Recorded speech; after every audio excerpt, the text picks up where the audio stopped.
Got it. Okay, what's up, YouTube babies? How you guys Yeah. doing? Doing good? That's great, guys. So, okay, so the first we're gonna talk basketball again for the boys, the NBA freaks out there. Please So, don't be mean. I mean, we neither of us did great. Yeah, we both said Boston was gonna win. I said six. You said four. They went five. They're like, ah, let's just cut it down the middle for these guys. And then the Cavs and Magic, we were both team Cavs, but boy, that was much closer than we thought. They won in seven. Hmm. Pacers Bucks. We both said, our respective team in six, but those the Pacers that ended up taking it. Knicks and Sixers. We both said Knicks in five. It was Knicks in six, right? Yeah. Okay, so we were off by one there. OKC and the Pels. Jake was like, I think OKC's got this in six. And I was like, no, Zion's coming back. He's gonna help them win in six. And then OKC won in four. Uh, And Zion never came back, right? no, no. I mean, like I have put faith in him because I pulled his rookie card once, and now I'm like, it needs to go up in price, win a damn ring or an MVP or something.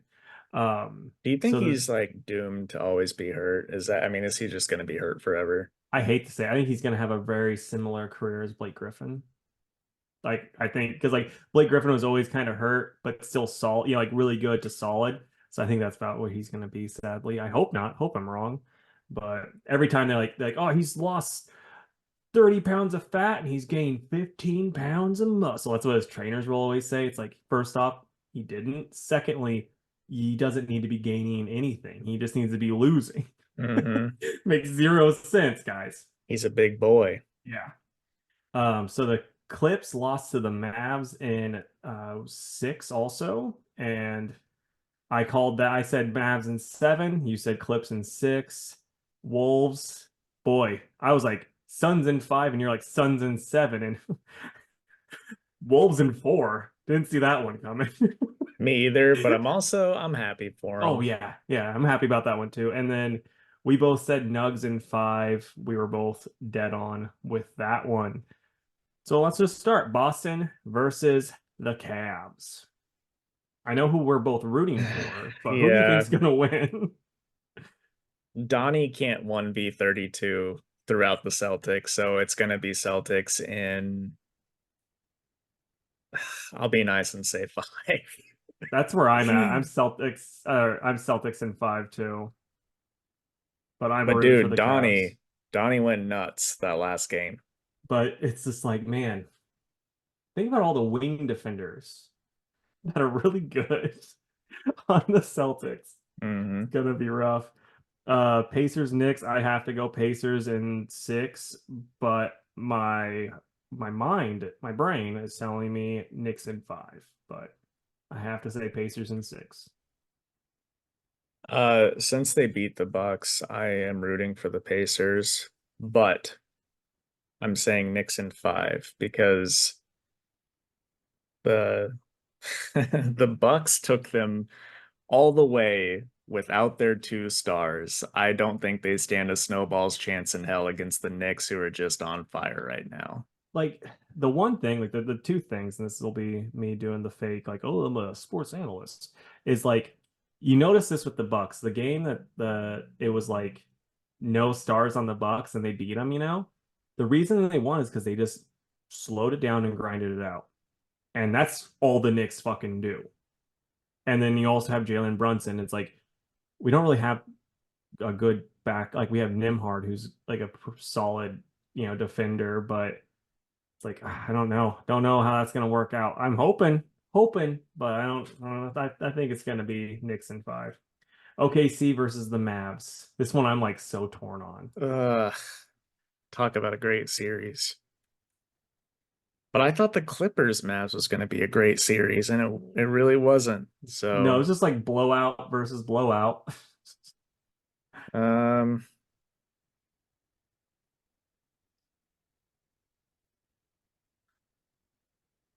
I'm gonna say Mavs in 7. I'm gonna go OKC in 6. It's going to be a battle either way. Yeah. I'm putting a lot of faith in Lou Dort. And then Wolves Nugs. I'm so surprised the Wolves won the first game. Yeah, I just think they're hot right now. I'm gonna go Wolves. I'll say Wolves in 6. I'm rooting for the Wolves, but I really think the Nugs are going to take them in 6. I loved So all the videos. I've seen several on TikTok where they're like anytime that Denver's down and it's Jokic just doing one of these and just throwing it, clear across yeah, the court and swish. right. Because it's like, so the last year, the one team that beat the Nuggets in the playoffs, if I remember, and like up until the Western Conference Finals was the Wolves, and they beat them by making Jokic score. It's like I don't think you're gonna beat them 4 times that way. You know what I mean? So we'll see. But I'm rooting for the Wolves. I prefer them versus more than the Nugs, but I just think the Nugs got it. I know you don't like Jokic, but it's like if one of those two go to the finals, I'm not upset either way. It's like Yeah. whatever. I want it to be Wolves Pacers with Pacers winning, but I just don't see it happening. Dude, that would be the lowest fucking rated playoffs of all time. It's like 10 people watched. Dude, people said that about the Bucks and the Suns too. They were like, no one's gonna fucking watch this. Yeah. I mean, it's like the one thing that like because like Halliburton's not a big enough star to say that, but Giannis was at the time. I wouldn't say Devin Booker was though. But then like Anthony Edwards is a big enough like he's becoming like a fucking huge ass star, at least in the NBA circles. And Mm. he's also in that movie Hustle, which I don't know if you've watched it yet, but he's surprisingly a charismatic douchebag. You're like, oh yeah, no, I'm surprised that this guy who's a charismatic douchebag in real life plays a good one on TV. Yeah.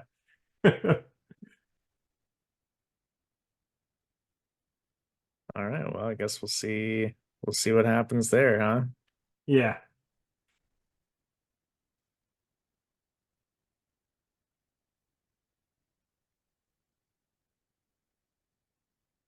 So okay, I'm gonna mention this one last thing because it's like John Lees had tweeted this thing out. Okay. And it was about a hotel movie, which I hadn't seen anything about it. But then like when I clicked the article was like, I think it said in 2022. So like I just missed this whole thing. But so yeah, they have a writer and a director for the a hotel movie that we're gonna get, which I'm like kind of torn on it being a movie because I think it would just work better as like an anthology TV series because it's like, different stories each time that are all kind of connected. But good on him. Hope he's getting a lot of money for it. I hope he does too. I want it to be a knockout because Yeah. we like Mr. Lee's. Yep. And hopefully, just greedy, it makes them spawn more hotel. I still can't wait for his fantasy book. I need him back Hmm. on so we can talk about it. Yeah. All right. Well, shall we? Let's do it.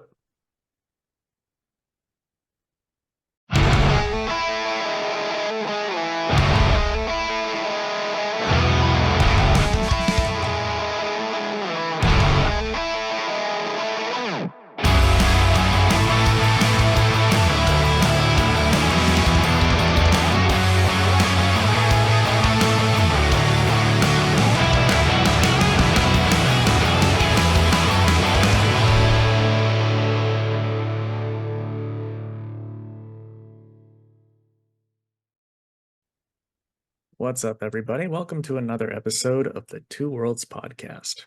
I'm Jake, and with me, as always, is the arbiter to my master chief. It's Casey. What's up, buddy? Not much, man. What's the Arbiter? He's the elite voiced by Keith David. Ooh, that's fun. Mm-hmm. I like Keith David. Me too. He's a great character. Did I send you that thing where it was Keith David voicing Godzilla in Final Wars? Mm-mm. Oh man, it's awesome. Someone was like, "This is how I picture Godzilla always talking," and like, I don't know if Keith David just did it because he's Keith David, like did his, or if it's just like from another one of his voice acting things that they spliced in. But it's awesome. Like I absolutely loved it. I'll have to send it to you after this. That's awesome. Well, man, we've got a few YouTube comments Oh, before we cool. get into our news. So one is from Gerblaw from 2 episodes ago. He said, "Okay, sorry, had to catch up. First, I want to ask a follow-up question about Swamp Thing's birthday party. Does that mean the cake is made out of meat? Because the thought of that repulsed me, then intrigued me, then made me hungry. Like, do you do gravy or barbecue sauce or hot sauce instead of frosting? Is it smoked or grilled? Are there bones in the cake? Uh, sorry, I had a lot of questions, but my Fantastic Four is going to be made up mostly of New 52 books that I liked that got canceled. So before we go into that, let's answer his question." So I mean, I'm gonna say this. I think it's whoever is writing it and the type of the tone the book is. If it's like one of those, hey, this is the fun, like summer book that's Swamp Thing's, birthday party or whatever, then it's gonna be like, oh yeah, you can put barbecue sauce or your as your frosting. But then if it's like, a spook like a James Tynan's writing it or whatever, it's gonna be like raw meat, nothing on top except for blood. Yep, I That's how I'm agree. picturing it. I agree for sure. All right. So he said 1 and 2 are for the same reasons. I Vampire and Resurrection Man. I'm not going to tell you that those were good books, but man, they were the most junk food comics.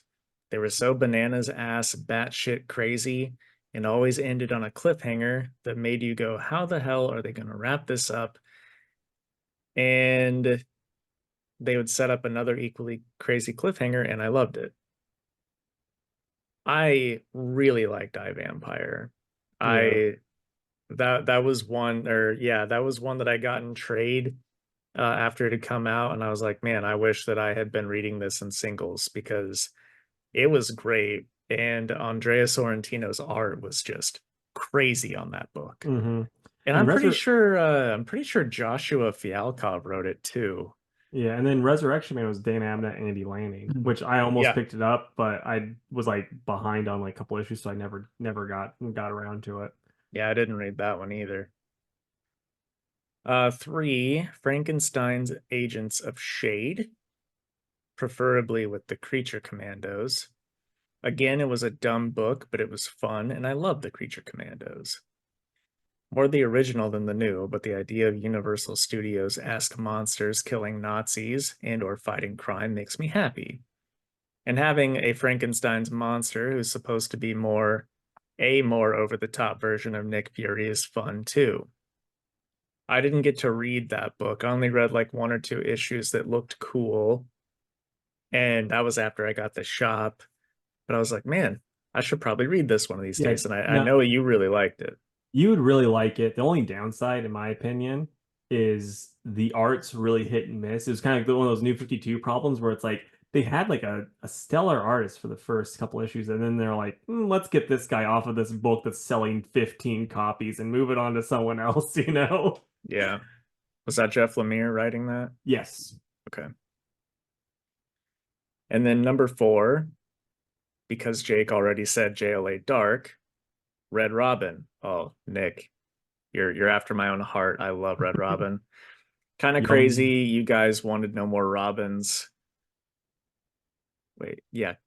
Oh, kinda, cause you guys wanted no more Robins. Kinda, cause I think that costume is awesome. I say that all the time. And if Batman doesn't have a Robin, does Dick Grayson or Tim Drake or Jason Todd still become a crime fighter? Obviously, Damian would be a bit more complicated to write year one with Batman, but that could be compelling too.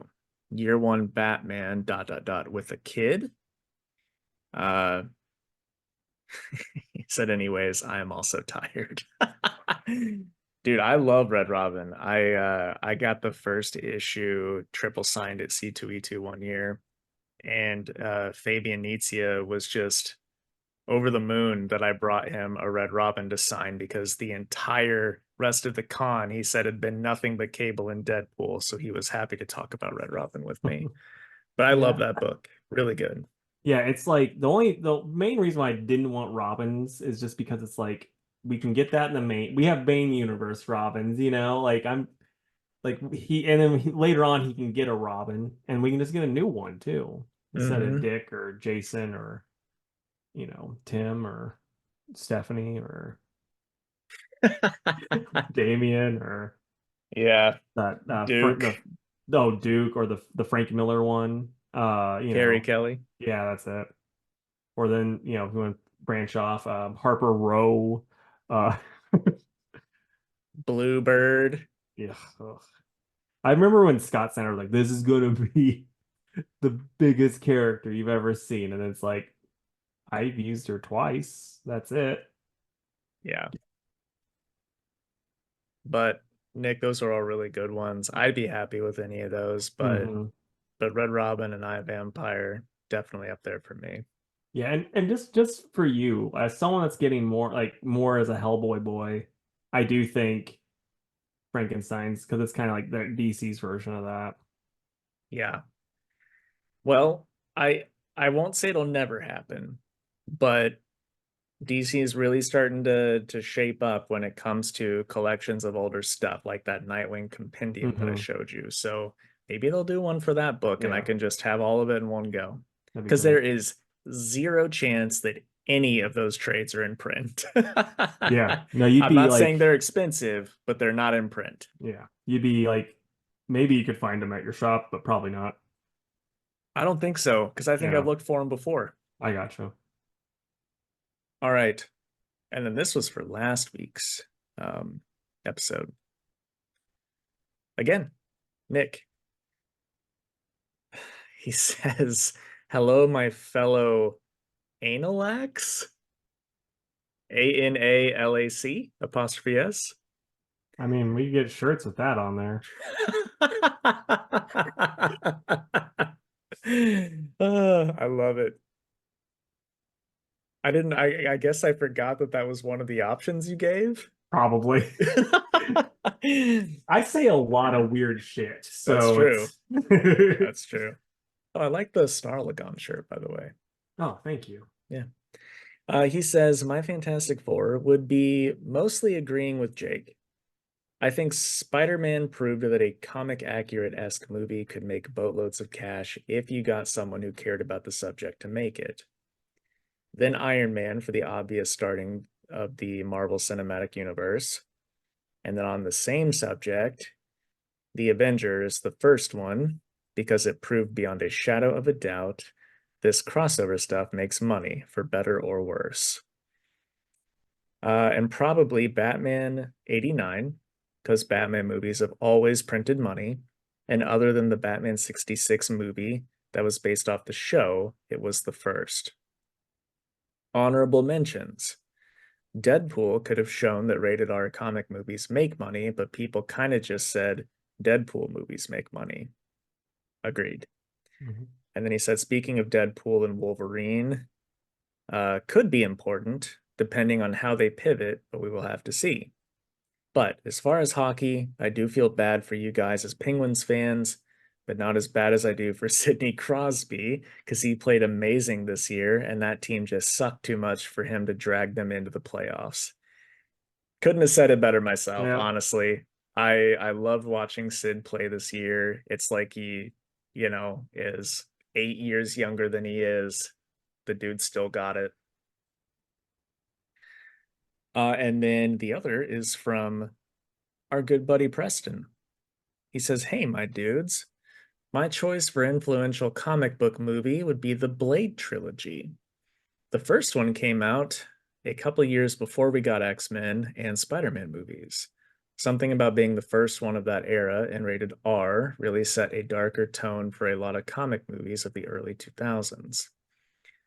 Also, if I could have any color pencil right now, it would be purple. No real reason other than I just like purple. Me too, Yeah, Preston. it's like you're speaking to Jake's heart on that one. Yeah, absolutely. Dang, well, thanks for the comments, guys. Yeah. I fucking love hearing it. I Yeah, really do. the Blade one was a good poll too, because I like even though we had talked about, Wesley Snipes even returning during the podcast, it still kind of escaped my brain. So Yeah, yeah, me too. I didn't realize it was that much before yeah. Spider-Man and X-Men, but I guess it makes sense. All right. Now it's time for the news. Hmm. And Casey had three news things to my zero until we sat down here together, and then I found three things. So um I'll start first with a very small one. We are getting a new trilogy of uh Drizzt novels. That's are you familiar at all, Casey? Um No, I'm not. I don't know why I'm like there. This is an audio medium. I should say no right. instead of just shaking my head. So Drizzt is like he's like the face of D&D fiction. He's Oh, he's okay. that dark elf that it's called Legend of Drizzt. But there's been plenty of novels, lots of comics, all focused around him. He is like, you know, I don't know. He's just like the main character when it comes to Dungeons and Dragons fiction stuff. So here's what's crazy. They're all going to be written by R.A. Salvatore, who did the others. Um, but all three books are going to drop on May 21st of this year. So that's pretty crazy. I guess he's been working on these for a while and they were just saving them all. So Is like May 21st like an important Dungeons and Dragons date? I'll be honest, I don't know. That could be like D&D day. I don't know. Yeah. Um, but I think that's pretty exciting. And while my TBR is way too big, I'll probably get them so that I can read them at some point. Yeah. That's pretty interesting. Does Drizzt like pop up in regular campaigns? Because I don't know near that much about the lore, especially for Dungeons and Dragons. Let me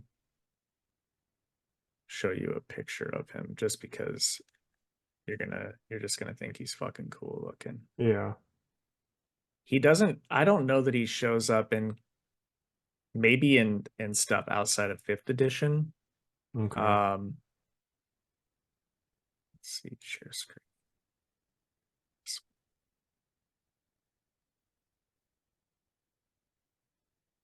He does look cool. Yeah, He kind of looks like a Thor bad guy. yeah, he does look like Malekith, but I mean Casey's words, not mine, all dark elves look the same. I mean, kinda. But I mean, just the coolest looking fucking dark elf ranger. Um, but yeah, I read some of the comics. His little panther friend is also pretty fucking dope. So yeah, there you go. Noise. All right. So Amazon, MGM Studios, and Mattel Films are going to make a live action He-Man movie. It's going to be set to release June 5th, 2026. It's directed by Bumblebee director Travis Knight and screenplay by Chris Butler. I mean, Jake, you're the He-Man of the group. You excited? Yeah, I am. I didn't see Bumblebee, but everyone says that it was really good. Yeah, that's what I So hear too. maybe this guy, Yeah, really cares about his 80s cartoons. So yeah, yeah, I'm excited. I'll see it. yeah. I mean, I'm just gonna say this. If we don't see the beef, I'm gonna be disappointed. Yeah, I agree with you. Speaking of movie stuff, real quick, Monday I saw The Ministry of Ungentlemanly Warfare. I've been wanting to see it, haven't got to yet. I liked it. It was good. Yeah, it It looks was great. good. I If brought up beef, and you're like, oh, Henry and Alan. yep, dude, I mean, Alan makes Henry look small, hmm especially side by side like this movie. Now I know Henry probably wasn't training like he was for, Geralt, because Yeah. Geralt was he was even bigger as Geralt than he was hmm Superman. Um, but yeah, it's just a good movie. It's funny, the action's good. You're gonna like all the characters. It's not quite as Guy Ritchie as I would Okay. have liked. Yeah. Um, and if you're a fan of Guy Ritchie movies, you know what I mean by that. hmm But he can't be, you know, that fast paced and witty in every single one of his movies. That's just what I really like out of him. Yeah. Um, but yeah, it was good stuff. It's nice to see Henry in a role where he's like having fun and laughing, and he's not hmm just a super serious main character. Right. So that was cool. But yeah, man, if you end up seeing it, let me know what you think I because will. I thought it was cool. Yeah, dude. I'm like I said, I'm pumped to see that movie. I just haven't made my way there. All right. Keeping up with movie stuff. I didn't know this was going to be a thing. We're getting another Riddick movie. It's called Riddick Furia, not to be confused with you know, Furiosa. yeah, Furiosa. But that's going to start shooting in August, and it's going to be directed by David Tui, who did Pitch Black and the other Riddick movies, which makes me happy because I really like the Riddick movies. Casey knows that. I'm sure I made him sit through all of them when we were in high school. Um, but I guess this one is going to explore Riddick's homeworld. And, I'm hoping that even though the one that came out in like 2013 wasn't super great, hoping that this one will be a bit of a redemption for the franchise. Um, A Riddiction. Reddiction, yes. Yeah. But I guess he's doing this before filming the next Fast movie, so I'm much more excited for this than the next Fast movie, just because this is a nostalgia one for me. Yeah. And they didn't give Fast and the Furious enough time to die down for it to ever get nostalgia. It's just been a nonstop machine. Yeah, since 2004. Yeah, it's like well, like they had that break after oh the Tokyo Drift, and then they're like, ah, let's just keep pumping them out. People like these for some reason. We don't even have to have Vin in it. And Vin's like, I have to be back. I'm like, okay. Okay, so Paul Walter Hauser is playing a secret role in the upcoming Fantastic Four movie. A lot of people have guessed it's either Herbie or the Mole Man. And like, how shitty does it have to be that like when it gets announced, everyone's like, ah, it's probably that fat fucking short fucker that lives in underground. And it's That is pretty funny. like, damn, you're just you're just fucking going right after him, huh? But I like Paul Walter Hauser. I think I mean, I've not seen him in any of his serious roles. I've only seen him like do AEW stuff and then also like when he was on I Think You Should Leave. But he seems like a funny guy and it's like and he's won fucking awards or and has been nominated for other awards too. So, whatever he's gonna do, it's probably gonna be he probably deserves to do more than what he gets. Right. I don't know who it is. I just Googled him. I don't think I've ever seen this guy before. So he did the movie. He was in that Clint Eastwood movie where it was Richard Jewell, I think is what it was called. But have you watched I Think You Should Leave yet?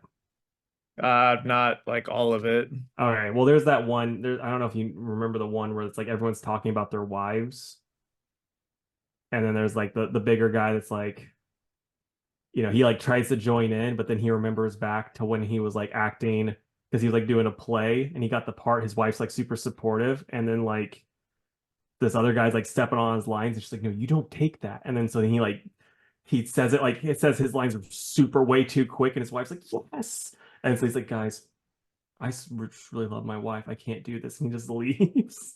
But Okay, so he's that guy. yeah, he's that guy. I gotcha. Um, all right. Last bit of, well, I don't know. I don't know which is bigger. Probably yours. So I guess Marvel had like an email or whatever, a script that they were going to send out to retailers about their prices going forward. And they said that they were going to keep the majority of their titles at $3.99. Any titles that are $4.99 are going to be ones with top talent on it. Um, which what a thing to say, by the way, Mm-hmm. because it's like, oh, my book's $3.99. I guess Marvel doesn't think I'm that valuable, right? Right.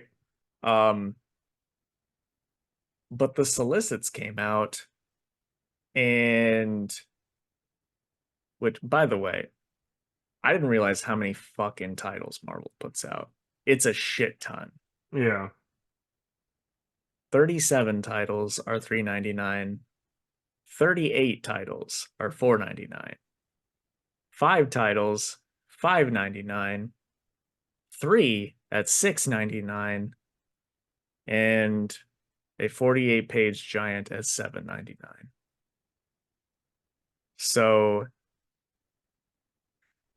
aside from event books and one shots, the Ultimate comics, the Star Wars books, Vengeance of Moon Knight, Daredevil, Amazing Spidey, Spider Boy, Immortal Thor, and Captain America are the premium price. So it's like, okay, the ones that like everyone is for sure reading are the ones that are the Mm-hmm. $5, and then you know, fucking Night Thrasher. Iceman #3 is gonna hold tight at $3.99. It's like, Yeah. give me a fucking break. I want an artist to draw on the line at 3.99, but then have like a bunch of them pass the line. Yeah. And we talk about prices all the time on this show. Up until, well, God, I want to say last year, but was it really last year whenever Saga finally raised their prices? And that one we were okay with. But do you know which franchise is still $2.99? No, All the Spawn comics. that's because Believe it or Todd Mc not, that's McFarlane is staying at $2.99. yeah, he doesn't need the money. He doesn't. But here's the thing, if he made them all $4 or $5, people would still buy it. Yeah. Um, so yeah, I know Todd's kind of an asshole, and also Spawn sucks. No offense if you like Spawn. Um, I gotta commend that there's still that price. I think that's cool. hmm Now, I mean, the one plus though is like at least now with these 5.99 books, maybe the writers and artists are getting paid a little bit more. I doubt it. They're probably getting paid the same amount, but Or maybe like a quarter more, yeah, like 25 cents more. yeah, It just bugs the shit out of me because we're not getting more story for that. We're getting more ads nope, for that. yep, We're paying $1 more so that they can do a couple more 2-page spreads of advertisements. I I don't know, man. Stuff has gone up over the years for sure. Um, but yeah, I don't know. It's not the same as it was back then. yeah. No, it's not. I mean, they're gonna have to just start making like getting after their editors to make sure that the stories are a little bit better because a lot of the Marvel stories, like probably last year, the year before, where it was just like a big thing happened. Now we're gonna spend 15 issues telling you this big thing that happened. It's like, but this doesn't connect to the last thing at all. Don't worry about that. I didn't read it either. And then, it's like they need to work better on that. It's like, I mean, the X-Men books seemingly have really good connectivity between all their stuff. It sounds like it. I don't read those, but like when some of these new books just start up and they just ignore all of the stuff. I'm looking at you, Hulk. They ignore all of the stuff that happened in the prior ones, and they're just like, "Oh, we're gonna do our own thing." And it's like you're wanting me to pay that much money, and then like you're even saying the next arc won't even listen. Doesn't make any sense. Hmm. So, you know, Yeah, it's tough. Comics are like at one of the best places they've ever been, but also somehow one of the worst at the same time. yeah. So I don't know. I don't know what the answer is. I mean, history has shown that books never go back, Hmm. where that this is just where we're at now. Yeah. So, Because yeah, they'll sooner instead of lowering their prices, they'll sooner just cancel the book and then never bring, and then like wait a year and bring it back at the same price. So, yeah. but hey, man, we got a first look at the Superman costume. Old Corn Sweat is suiting up while fucking looks like Goku and Vegeta are fighting outside. Yeah, I know, right? I don't know if you can pull that picture up for the viewers, but yeah, it's still like since he's like kind of crunched over, you can't really get a good look at the costume, which I think, they're wanting to do because they don't want us to see the full thing yet. That's my guess. Hmm. Like they want to have a little bit for the trailer, but personally, I'm not feeling it. I think he looks like the way they do the hair and all that stuff looks fine. He looks like a Superman, but the costume just doesn't do it for me. Yeah, I still think it's funny that like look what's going on behind him, but he's like, hold up, sitting down, Yeah, slowly putting his yeah, boots on. It's just kind of a funny image. yeah. And we were talking before we got on. The colors are like I'm colorblind boy, but the colors are just like way too. I mean, I'm just gonna say it, Zack Snydery. They should have gone brighter. That's what I was hoping for. Yeah, I will say like right here, the red is a little faded, so maybe this is like he's suiting up after he's already fought in this thing a couple of times, Yeah, maybe. maybe. But Yeah, like we were talking, put it in the wash and it just, got rid of some of the colors. right? But when we were talking about it earlier, we mentioned that a lot of times the photos that we see of suits before the movie comes out differ a lot from the finished Hmm. product. So we'll just have to see what we get. And I'm like you, I hope that we do get a little bit brighter colors in the suit, but it's also not going to surprise me if we don't. Yeah. And me and you were talking about this too before we got on. It really looks like James Gunn kind of just saw like he had like a poster board of like all the different costumes that Superman's had. And he's like, I'm taking this, I'm taking this, I'm taking this, I'm taking this, and then I'm grayscaling it. Yeah. So, I mean, it's like a lot of people are really loving it. I've never, like I said to Jake, never been a big fan of these picture costumes, except for Thor's looked really, really good.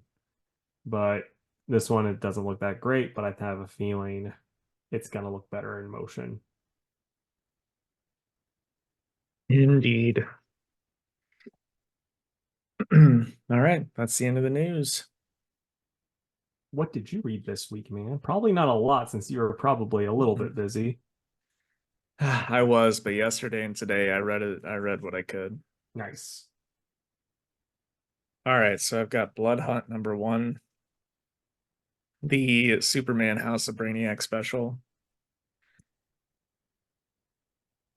Bear Pirate Viking Queen #1, Incredible Hulk #12, Immortal Thor #10, Sonic the Hedgehog Fang the Hunter #4, and Vengeance of the Moon Knight #5.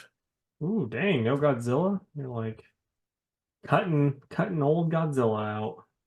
Look, man, I said I I did know. as much as I could. I'll read I it know. this week. I got The Invincible Iron Man, number 18. What's the furthest place from here? Issue 18, oddly enough. Godzilla, War for Humanity, number 5. Number Incredible. 18. Yeah, number 18. Incredible Hulk, 18. Don't know how he got 18 already. Bear, Pirate, Viking, Queen, 18. Blood Hunt, number 1 of 5. Then Superman, House of Brainiac, Special, number 18. Long miniseries. Yeah, it's crazy. Getting really tired of it, DC. But I think we have the same amount, so I'll start with The Invincible Iron Man. So this is by Gary Duggan and Kreese Lee on the art. I just noticed Kreese Lee has 3 E's in his name, his first name. It's like, yeah, I just noticed when I was reading it. Kreese Lee. I feel like that's got to be a typo. I mean, you'd hope so, I'm gonna Google but it. yeah. So yeah, we get Rhodey in jail, and then he's got like they're gonna, the guards are gonna kill him, and then Not he a like, typo, by the way. wow, what Sorry. were his parents thinking? But then like he presses the button, and then it's like, oh, it had PIM particles in it, and he now gets his War Machine costume. And this is like one of those things where I kind of forget just how, even though it is an Iron Man costume, just how cool the War Machine costume just is, even without those big old guns on his side. The Just guns make it cool. cooler. It does, but still, like that, I think it's the color scheme. It just works. And then so yeah, he escapes with Sandman and the I think it's the yeah, Living Laser because they were like kind of protecting him in prison. And so then Iron Man and Fei Long and Magneto then are fighting some Sentinels and stuff. And this like they fight Nimrod and like the whole buildup was like, I got this fancy metal. It's 10 million times stronger than adamantium. This is the best suit I ever made. Nimrod fucking wrecks it. Like the suit gets wrecked again. It's like, are you sure this suit's any better than any of your other ones, bud? Because Even your first one. yeah, it's like it just keeps getting wrecked.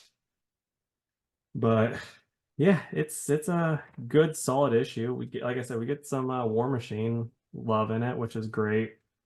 I'm gonna go probably a 7.5. It's good. That suit, that his new giant monster suit is just the most annoying thing to me though. Because it's just like they built that up for like 8 issues. And Mhm. it's just like it kind of fucking sucks. Oh, it's so funny. All right.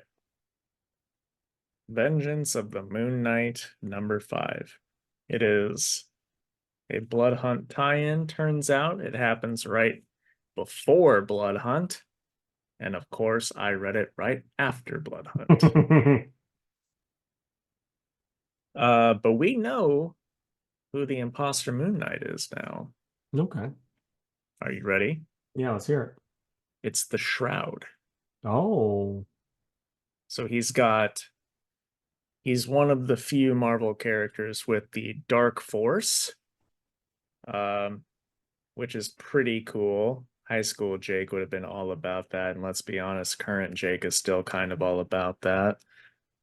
Um, so yeah, half of this issue is Hunter's Moon and Tigra fighting the Shroud, and the other half is uh 8 Ball having his turn with the therapist lady.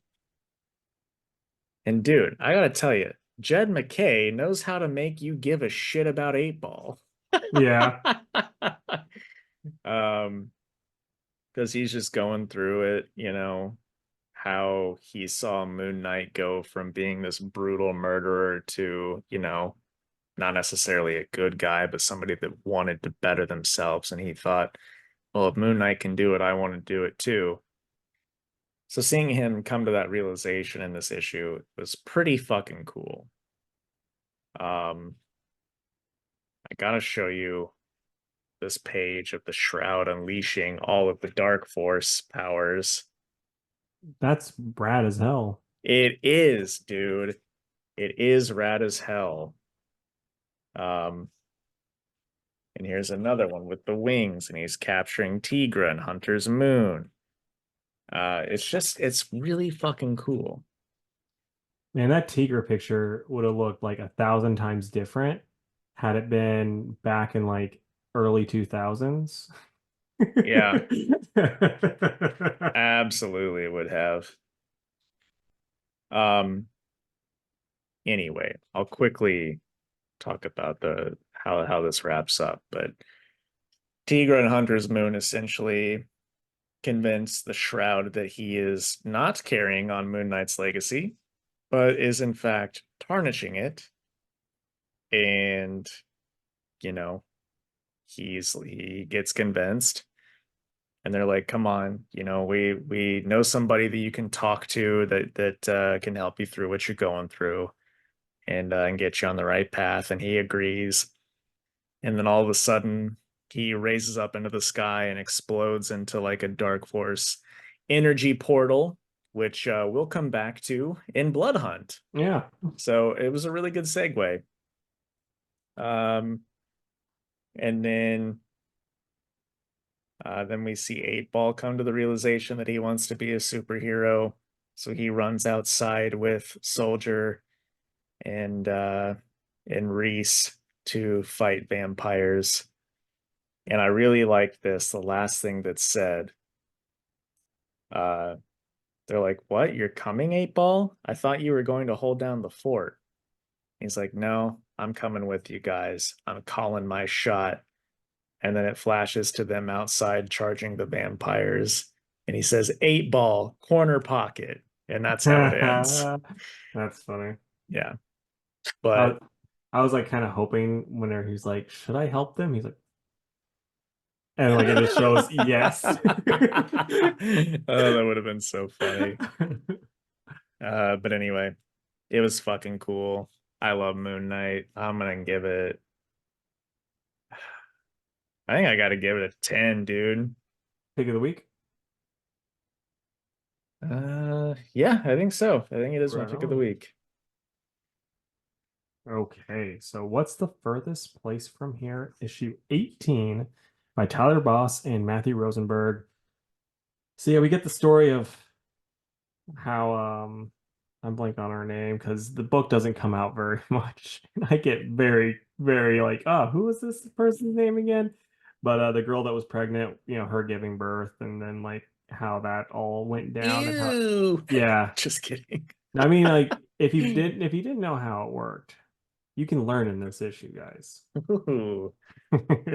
But yeah, so then it cuts back to like the present day where she's, helping save the people and stuff, and it shows what they got to do, and then now they're going to deal with some other stuff it looks like, and it's good, but it's also like, boy, I kind of just wish I was trade waiting with this book at this point because holy hell, I don't like it was like it took me a good chunk of time to get like mentally caught up on what the heck was going on because it's just such a long wait between each one. But at least it was still like Marvel and DC, if they have a long wait in books, it's like it'll just be like, hey, I know that there's a lot of stuff that happened in between books that you just don't get to see. With this, it's like, oh, at least it picks up where the last one left off, Yeah.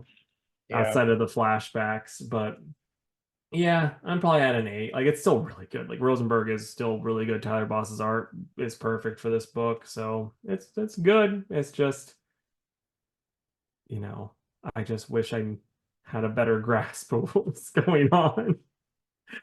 Yeah, I didn't realize that it was on or had been on a hiatus until this issue came in. And I was like, oh yeah, it's been a while since we Yeah, had one of these. But dude, I also have to think, how much longer could it really go? I don't know, man. I didn't think it was going to be at 18 issues, so Yeah. All right.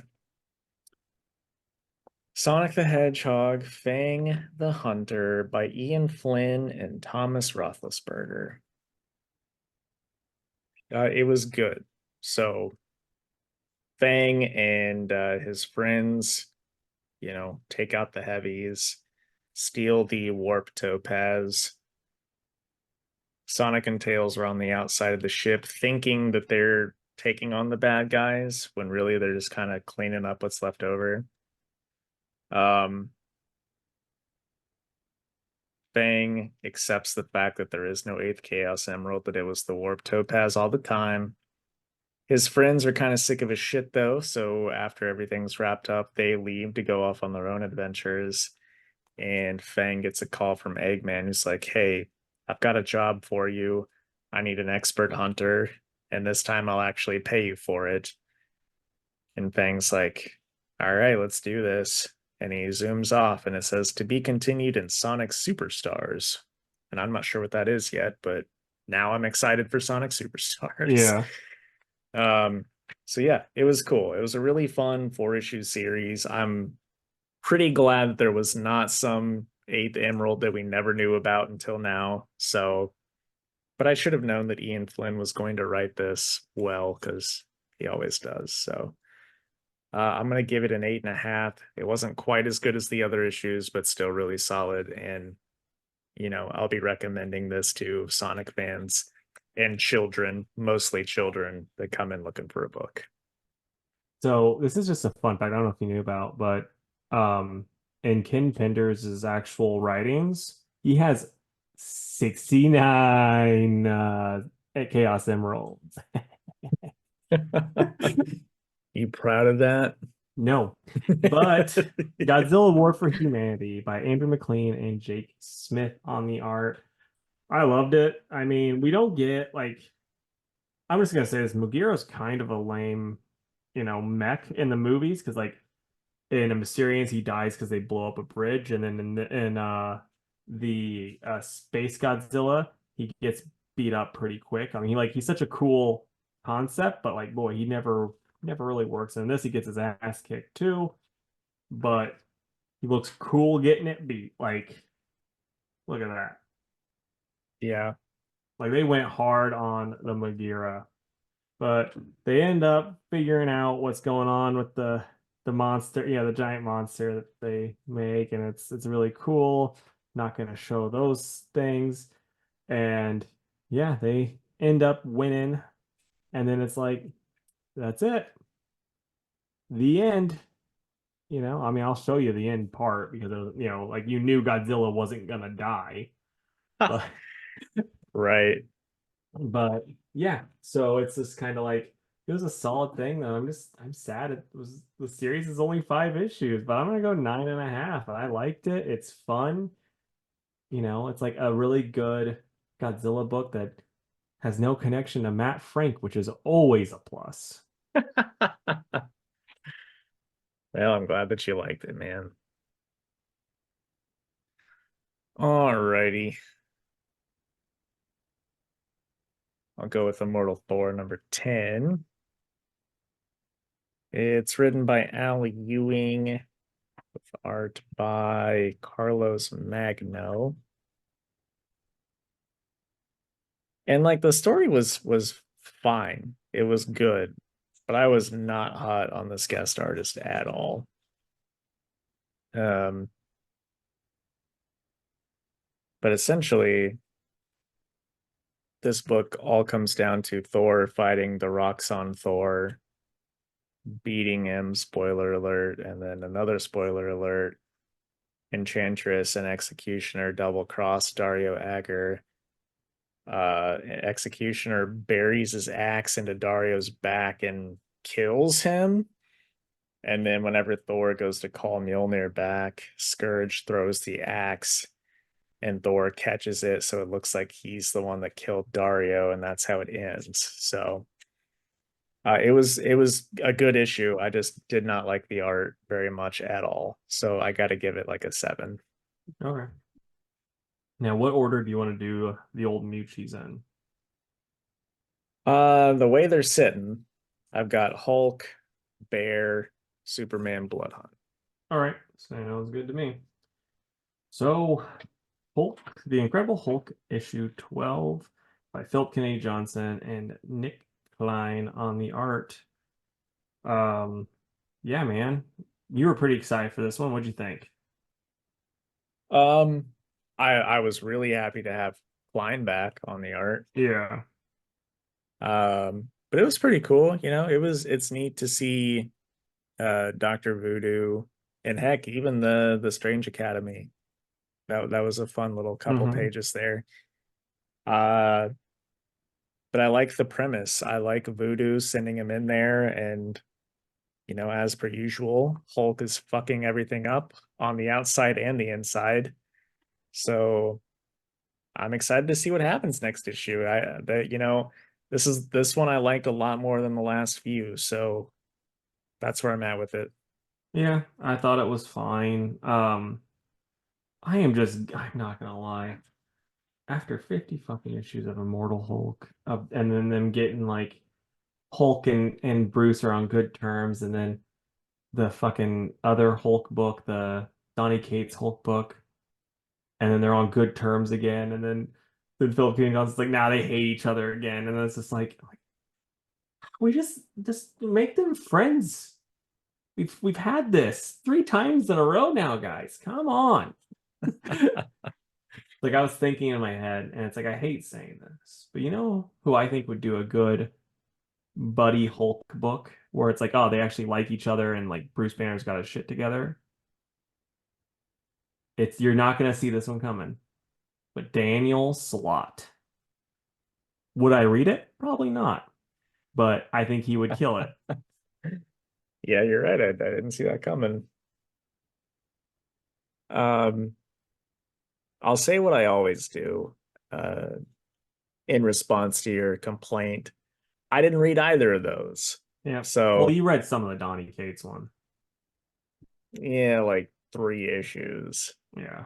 Um, so I'm just not to that point of tired of it like you are.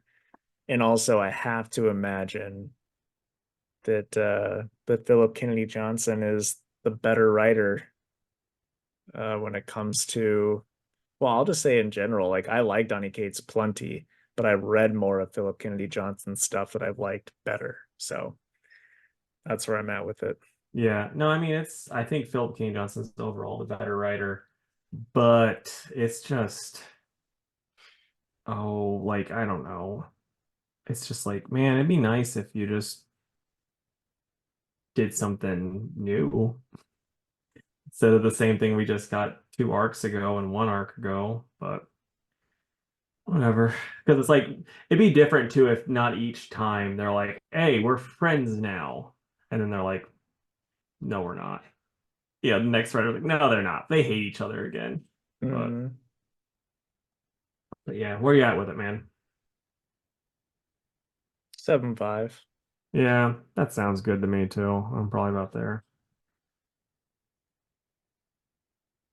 Nick Klein, though, damn good artist. And it worked so well with the stuff that was going on in this issue. So, Back to the gross transformations. hmm. Okay. Bear Pirate Viking Queen, _1. It's by Sean Lewis with art by Jonathan Marks Baraveshia. This was a very strange book. Hmm. However, I still liked it. I didn't know what was going on some of the time. Uh, but man, by the end, I'm just like, this is so fucking bonkers that it was a page turner. Hmm. Yeah, no, Um, it was captivating. I just didn't care much for the art. What'd you think though? I do like the art. You Yeah. know who it reminded me of? Who? Ian Wood. Oh, I get that. And I think that's probably why I liked it Yeah. because I'm an Ian fan. It's like if Ian had a baby with Bill Sinkovich. Yeah. So that's where I'm at with it. Hallie But whispering sweet nothings in your ear. no Breeze here, and she's like, getting a little late. Um, but yeah, anyway, it's fun to see this pirate, descend into madness thinking he's seeing Hmm. a bear in the ocean. And then wouldn't you know it, spoiler alert, he gets brutally murdered by a crazed Viking. Um, and next we're going to get I assume the queen, she's gotta pop up at some point. Yeah. I think this is only a few issues, but man, I mean, this was essentially a trade paperback. This is a thick ass boy. Hmm. And for only $5. Right. And it was actually filled with story. Right. Crazy how that works. If a book is $5 and it's this, I'm not complaining. Not at all. It's like we're fine with paying that if you give us something, you know?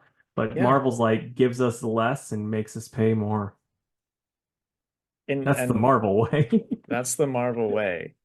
But I'm not exaggerating, guys. This entire book, there's not one fucking advertisement in it. Not No. one, front to back. It's just credits. Yeah. So, gotta love that. Anyway, Now, as a shop owner, you'll know the answer to this. Since this book is as girthy as it is it going to be like 2 months before the next issue comes out, or do you know if it's coming out next month? honestly, I don't know. Okay. Because I know with like books like this, they'll be like, oh yeah, it's gonna be, like a Headlopper is this, is that way where it's like, oh, it's a quarterly book, you know. Yeah, it was not advertised as such, and I guess it oh, it says in the back, June. Oh, okay. So there we go. My guess is these guys were working on this probably a year or two ago. It's Yeah, been done, and now they're just putting it out. I got you. Um, but yeah, I really did like this, and I will pick up the next one. So I'm gonna give it an 8. I really did enjoy it.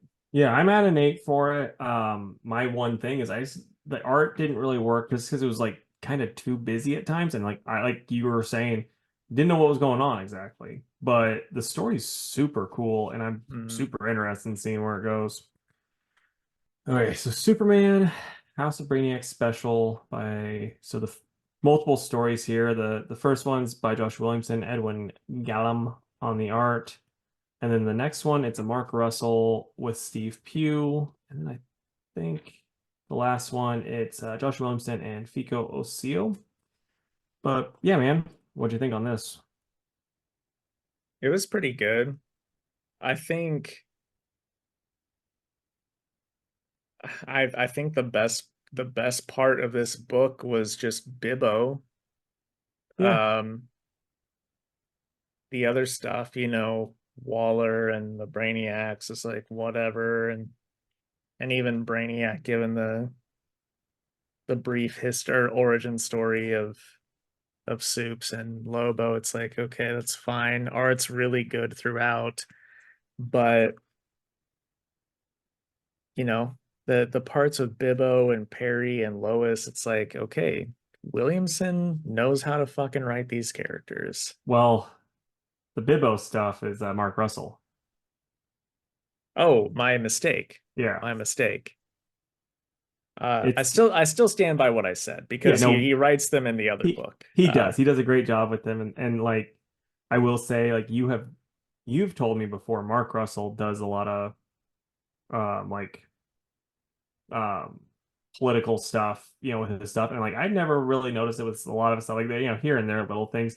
This one's like his most political written stuff. He's a good writer, so it's like Yeah, like you can not agree because like it's clearly just about illegal immigrants and that type of thing, and like you can not agree with them and still go like, oh yeah, this isn't beating you over the head unless you're one of the people that's going to physically attack a illegal immigrant, then you might not like it. But yeah, you know, whatever you agree or disagree with, it's still really well written, and he is a very talented writer, and so is Josh Williamson. yeah. I love Bibbo just like screaming through the phone at this guy. Then he's like, Yeah, you can get a drink here if you want. Like that Yeah. really, really funny. And even, the guy that is a supporter of the guy running against Perry bursts into the bar and he's like, "You guys are losers." And Perry gives a really good speech, and the guy just pauses. "Well, you guys are still a bunch of losers." And he Yeah. runs away. It's like, man, if that doesn't describe real life people. Right.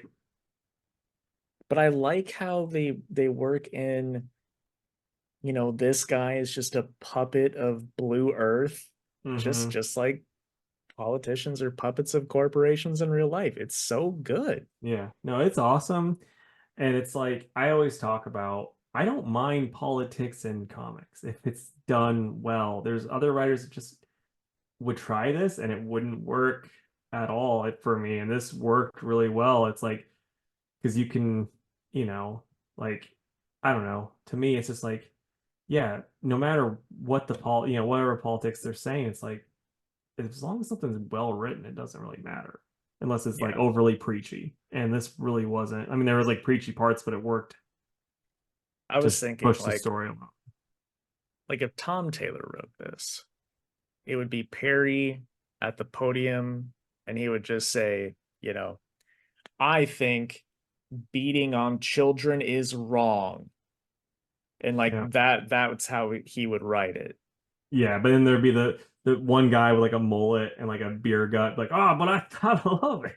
And like he'd be beating a kid and like then everyone else would then swarm around him. Right. Right.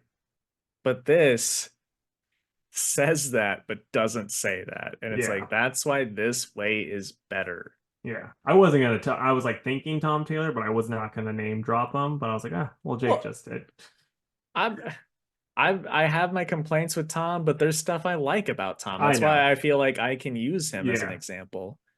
Um, but anyway, for like a special that was a 2.5 issue and isn't in Action or Superman, which is annoying.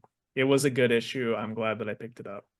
The main knock I have for it is it's not necessary. Like with this whole Mm-hmm. fucking thing of it being like all these different books, like which ones are like necessary to the plot and which ones aren't. Don't get me wrong, I like this. I'm not like mad I read it, but it's like, boy, this doesn't really, you know, do anything for it doesn't move anything along, which, Yeah.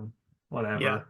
Yeah, Which is like it shouldn't be like a two, even calling it a point 0.5, I think is a little unfair. yeah. It should just be called a tie-in. Yeah, exactly. But, I don't know. I think it might be a hard sell the Brainiac and Perry White book, so they might have to Mm-hmm. just add the 2.5 in there. Yeah. I think I'm at a 7 because it's expensive and it's not necessary, but I still did enjoy it. See, I'm way higher than you. I'm at probably a 9. Like I really like that middle story and the other two stories I thought were good. It's just like Yeah, not necessary. That's the one knock I have for it. I I just the way it started with the origin recap, I wasn't super feeling it. Yeah. Then I was way high on the middle one, and the last one was fine. Yeah. So that I get that. I just feel like feeling that way along with it being a $6 book has to bring it down a little bit. Fair enough, man. Okay. And finally, we've got Blood Hunt #1 by Jed MacKay and Pepe Larraz. And I will just say that I thought it was a solid first issue. Um, we're introduced to a group called the Blood Coven, and I think they look pretty dope. Yeah. Um, there are a couple of twists involving like I really don't want to spoil this too much in case people do want to read it because it's a major Marvel event. But the person that dupes everybody, Casey, that it happens twice. And the first time I'm like, oh, I didn't see that coming. And then the second time I was like, well, damn it, he did it again. Anyway, what'd you think? I thought it was fine. I thought it was also kind of a mess too, though. Like there was like a lot of stuff going on. It's kind of all over the place, I thought. Hmm.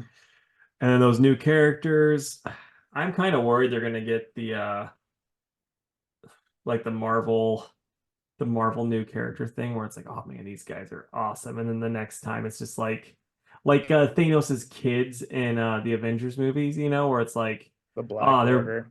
yeah, it's like they're beating the shit out of like Scarlet Witch and Vision, the robot god and the girl that can warp reality, and then Captain America shows up and just smokes them. I Hmm. have a feeling this is gonna be similar with them, where it's like they completely wreck them, and the next time, like, we know what you're about this time. It's not a big deal. Yeah. But At least I will say this. Like with Thanos' kids, it's just like, well, they're all just super strong. And this one's a little skinnier and faster. With these guys, they all have a special thing that they do. And I think that the things that they do are pretty neat. mhm. But the Art's art's good. good. That's 100. I 100% agree, man. Art is very good. Also, the Coven guy that is, I think his name is Pain, the one that's wrapped in barbed wire. I mean, that guy is just straight out of Dark Souls. He looks Yeah. rad as hell. So is the big statue looking guy. Uh, but anyway, I knew that this was going to be pretty busy because it's a first issue, an event book. It definitely gives me Death of Doctor Strange vibes, the way that that first issue happened, where we have a group of new enemies and they're super strong, and it's Yeah. also written by Jed McKay. Um, but yeah, I think it was a strong start. I'm excited for the rest of it. I'm still excited for some of the tie-ins that I think will be fun. Uh, the Union Jack one, Magic's getting a one shot. I think some of these will be pretty cool. So I'm not mad that I read it. No, I'm not mad either. I think it's perfectly adequate, though. You Hmm. know, where are you at, though? 7.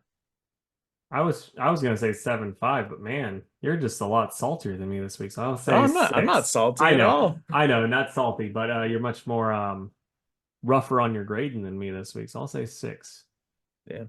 What are you I excited I about? read a lot of good stuff, so I Yeah, gotta compare it to other stuff that I read.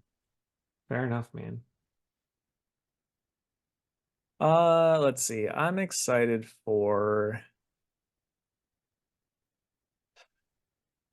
excited for Ain't No Grave. I don't know anything That's about that one. it's a Western written by Scotty Young with art by Jorge Corona, who did Batgirls. That'll be good. Yeah. Um, so I'll say that. I'm also going to say the final issue of the Dark Souls mini, and then I'm gonna go with Witcher Corvo Bianco #1. It's a good week for Jake. Yeah, I'm gonna say Doctor Strange. Then I'm gonna say Batman. I mean, I keep saying it. Doesn't mean it gets good. Actually, no, scratch that. TMT Black, White, and Green. I'm pumped Oh, for that. yeah. Yeah, that'll be Yeah. good. And then One Hand. Yep. But we had May the 4th the other day. So I was just thinking, what's your favorite things from each era of Star Wars? So like when I say eras too, I mean like, Old Republic. You can do that since they have comics and books and the games and all that stuff. And then like the prequels, the original, and then your favorite, the sequels. Um, okay. Old Republic stuff. I'm gonna go with the Knights of the Old Republic games. Just That which one do you like more, one or two? Or one. even MMORPG. Did you play that at all? No, not really. I Yeah, didn't have anything that could really run it. I gotcha. Um, the first one though, the second one was a little rushed and not as good, even though I like some of the characters a lot. But yeah, that first one is a masterpiece, and I'm still holding out a little hope that they will remake it. Yeah. For the prequels, Um, I'm gonna go with can I just say like the Dark Horse comics If you of that want. era? I mean, dude, you could. I mean, there's no real rules. You could even say like just you and McGregor if you wanted to. Like, it doesn't matter. Right. Well, I mean, for character, I'd probably go Plo Koon. Yeah. But yeah, just the Dark Horse era of or comics of that era were really good. Um, from the originals, it's Empire. It's still the best movie. And then the sequels. It's got to be Mando. That Well, show. see, that one might technically fall into the original territory as far as timeline. Like eras. So I'm going Star Wars universe time. You know what I mean?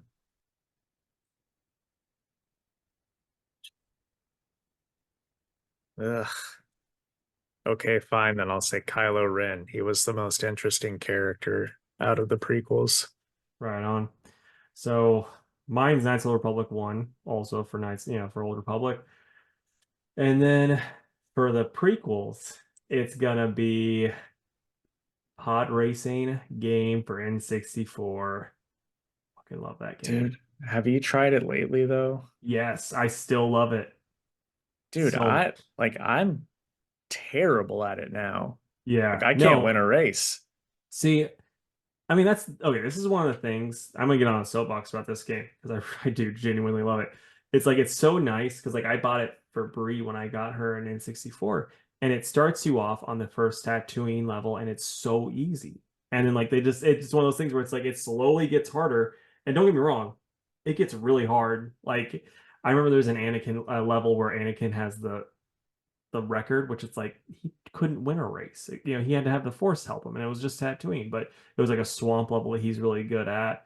And that level was so hard, and it's still so hard. I couldn't beat it on hers whenever I was replaying it, but like that's way down there.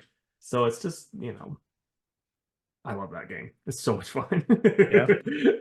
um, and then for the original for that era, I mean, I'm just gonna go with Ewoks. Love those little furry bastards. And since you took Empire, uh, and then the sequels, I'm gonna say, you know, the I haven't seen it, but I know about it. The ending when she goes, "I'm Rey Skywalker." I just think that's just adorable. Not terrible writing at all. Well, okay. What I mean, what even if it's just looks alone, what's something you think is genuinely cool about those? Not the sequels. Yeah. I mean, the practical effects are awesome. Like, there's no denying Yeah, that. It's sure. just they just sound like they're a fucking mess. Hmm. Like that's all there is to it. It's like that's what happens when you don't have one person writing them. Yeah. All righty. Well, that brings us to the end of the episode. Closing plugs. Head on over to facebook.com/Two Worlds Podcast and give the page a like. You can also follow us on Twitter at two_worlds_PC and on Instagram at Two Worlds Pod. You can email us at twoworldspodcast@gmail.com. And if you would, head on over to the YouTube channel. It's Two Worlds Podcast on YouTube and subscribe. Yeah, you should be seeing a Anime Boys probably coming out this week or next. And let us know down below. Did you play the MMORPG old Star Wars Knights of the Old Republic game? Or the one before that? It was like Star Wars Galaxies. I guess that one was pretty rad until people started complaining that the Jedis were too powerful, and then they had to like nerf them, and I guess it made it way less fun. Yeah, that But one I did play for a little bit. did you like it? Yeah, I went with the smuggler. Nice, of course you did. Um, but yeah, just like I said, let us know. And also let us know your four favorite Star Wars things. Yeah. I know Yeah. Preston will have an opinion, so Yeah. He'll probably grade ours and be like, "You guys, what a bunch of noob opinion." we joke about that, but he won't because he just loves everything Star Wars. That's awesome. That's the way to be. Yeah. All right, guys. Well, we'd love to stay in chat, but we have to team up to stop the flood from taking over the universe. So we'll catch you next time. Bye. Bye.